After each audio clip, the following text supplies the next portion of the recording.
What's up guys, welcome back to this channel. My name is Tim. And I'm John. And today we're gonna be talking to you about the best settings for filming with your smartphone, because the settings that are already existing on your phone may not be the best ones to use. So I have an iPhone, John has an Android phone, and today we're gonna be I'll be walking through the iPhone part, John will walk you through the Android part. So let's get into it. The first thing you're gonna wanna do is go into the settings on your phone and scroll down to the camera setting. And when you go in there, there's a bunch of different options there. One thing is the grid. And when you have the grid on, which I recommend you do, what that's gonna do is it's gonna show these lines on your phone for the thirds. So you wanna film with the rule of thirds. I can put John right in that top third there. His eyes are right on that top third. Also helps me to make sure that that shot is straight, and I'm looking at the horizontal thirds, making sure here that they're level with things like the door frame, the floor. That's a good way to make sure that your shot is straight and level. So having that grid on is really helpful. Scan QR codes, not gonna go into that, that's for something different, but recording video settings.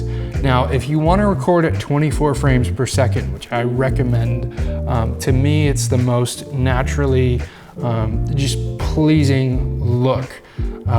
30 looks a lot more broadcasty, a lot more like TV. So if you want to shoot at 24 frames per second on the iPhone, I have the XR. In order to do that, I have to go to 4K. So if I film at 4K, I can film at 24 frames per second. I could also film at 60 frames per second. I could film at 720 if I needed a smaller file size, but I'm gonna be filming at 4K at 24 frames per second. If you want to record in slow motion, you have options for that. You could film at HD, 1080 HD at 120 frames, 720 at 240 frames. And then you can record stereo sound. I tested this out and found that to me, it sounds a little better if you don't. Stereo sound sometimes just picks up a little more noise. So to me, I found that recording stereo sound wasn't the best way to go. And then if you have the storage available, I recommend you shoot with the most compatible format, not the high efficiency. High efficiency is gonna reduce that file size, and it might put it into a format that might be a little more challenging for your computer. It might be more challenging for Premiere. So yeah, those are the settings that I recommend. Now, when you go into the camera here, there's a couple tricks that you can do. When I tap onto John's face here, the camera is gonna naturally adjust the exposure and focus. If I tap the background there, it's gonna adjust to that. So I wanna make sure that's on his face. Now, one thing I can do here to make sure that that doesn't move is that I can tap and hold on his face. See that AEAF lock? Now the camera, no matter where I move, it's gonna keep that exposure, it's gonna keep that focus on John's face. Now, I also have this sun here, and if I move that guy, I can adjust the exposure myself. I can bring it down, I can bring it up. So I have a good bit of control there. But again, if I press and hold on John's face, that's gonna lock the focus, that's gonna lock the exposure. So I highly recommend that you do that. If you have somebody else that you're filming with, like if I wanted John to set this up and John had the phone on the tripod, he could press and hold that for me so I can make sure that that was in focus. If I didn't have that available, I might be able to put like my laptop here or maybe like a broom, something in where I'm gonna be sitting, and then I can press and hold on that to get my focus and my exposure proper. So those are my suggestions for the iPhone. I'm gonna let John take it away with suggestions on settings for filming with your Android. Awesome. Well, since Tim already answered kind of like the reasons why behind everything, I'm just gonna quickly run through some of the same settings you can set up on the Android as well. Now, I have a Google Pixel, and it is a little bit different depending on the Android camera you have. Some have more settings, some have different capabilities for it. So really it is just digging into the manual of your camera just to see what it can do. But this is probably the most general camera app that they have is for the Google camera. So you'll obviously open your camera app. And as you open it up, you can come here, and we'll get Tim in there. Your settings, you can hit that little button right there, hit the settings button to go into further settings. And if you want to add a frame like, or a grid like Tim did, you can add it any of these different ones. I prefer to use the goal ratio one, and you can kind of go from there. Now the Google camera tends to allow, or tends to help you expose everything and do it through all AI software. So there's not too many settings you can change, at least on this app. But just like the other one, you can also, just like the Apple, you can tap on it to expose. And he's got a little bit of extra backlight behind him, so it is a little bright. And at the same thing, up there at the top of the screen, you can adjust the brightness and the focus level as well. And if you want to lock those into place, just like he did with that camera app, you can hit that lock button and it'll lock all the exposure settings and the focus.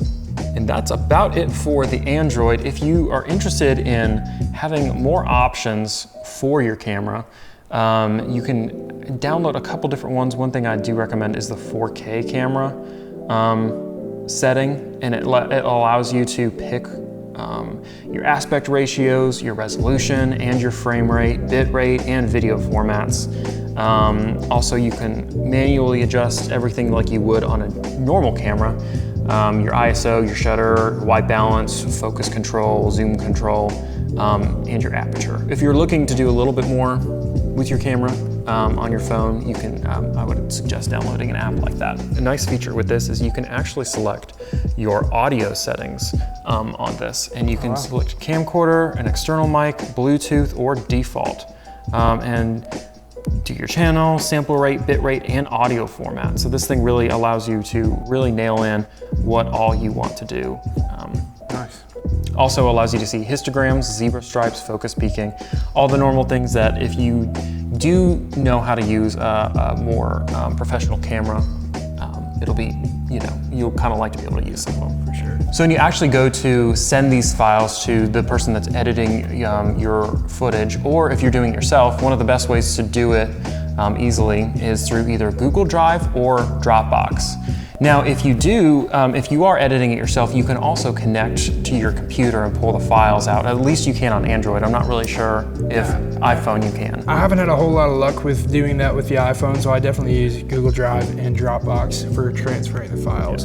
Another thing I will say too is that sometimes the iPhone files, at least for me, haven't always played super well in Premiere. So what I've had to do, which is a pretty simple process, is once I get those files on my computer, I'll either run them through Adobe Media Encoder, which is a paid program, but if you have the Creative Cloud, it comes with that, or through Handbrake, which is a free program. And you can run those video files, convert them, and then they'll play a lot more nicely in Adobe Premiere. So. And I would also say one thing you want to make sure when you're pulling files from your phone is to at least scrub through them and make sure that the audio is not unsyncing itself. Because a lot of times I'll have clients that'll send me iPhone files or Android files, and when I pull them up on Premiere, they look great, and then until you export them. So there's something, I'm not exactly sure what it is with the codecs or whatever, that kind of like shifts the audio. So that would be just something to look out for. Yeah, so if you export those in Encoder or Handbrake to something like a QuickTime file or a ProRes file, those typically play pretty well in Premiere, shouldn't have any glitches or anything like that, but that is one thing to keep an eye out for. Another thing with the iPhone 2 though, is that there is also the iMovie app right on your phone. So you can edit right on your phone. You don't have to use something like Premiere. Premiere gives you a lot more control, but if you're trying to do something really quick, you can do it all right here. You have a lot of control with just this camera right here. You don't have to be using a fancy, a couple $1,000 camera. You can just use your iPhone if that's what you have available to you, and you could film in 4K. And I actually didn't realize too, just the similarities between the two cameras that John was talking about, that the focus and exposure is done primarily the same way. So if your pastor hands you his Pixel and you're used to an iPhone, you should be able to use that camera very similarly.